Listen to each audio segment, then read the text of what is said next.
Comme un air de déjà-vu à Bruxelles, les 27 réunis autour de la table et le président ukrainien Volodymyr Zelensky invité pour l'adoption d'un nouveau paquet de sanctions contre la Russie, le 19e depuis le début de la guerre en Ukraine. Nous sommes déterminés à continuer de soutenir l'Ukraine diplomatiquement, politiquement, militairement et financièrement. Parmi les principales mesures, l'arrêt total des importations de gaz naturel liquéfié russe d'ici fin 2026. L'interdiction des transactions avec deux des plus grands groupes pétroliers russes. L'ajout à la liste noire de l'UE de 117 navires liés à la flotte fantôme que Moscou utilise pour contourner les sanctions occidentales.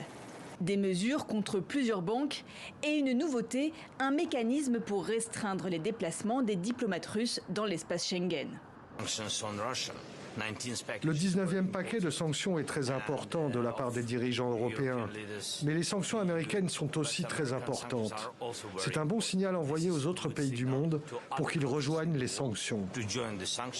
Car aujourd'hui, le président américain Donald Trump ne cache plus son agacement vis-à-vis du président russe.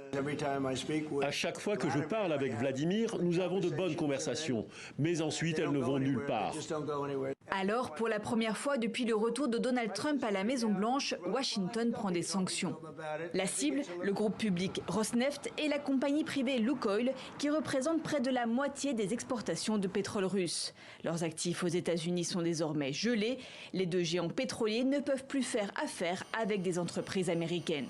Les cours du brut ont grimpé de plus de 7% en quelques jours. Il est difficile de déterminer ce qui influence le plus les prix du pétrole, les nouvelles sanctions contre la Russie ou bien les affirmations de Donald Trump selon lesquelles l'Inde va mettre fin à ses importations de pétrole russe. La Russie, elle, s'affiche impassible.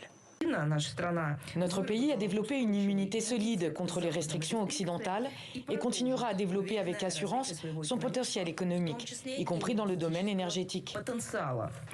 Comme un pied de nez, le ministère russe de la Défense montre les muscles avec ses images d'exercices nucléaires supervisés directement par le président russe, histoire de souligner qu'il lui reste certains atouts à ne pas négliger.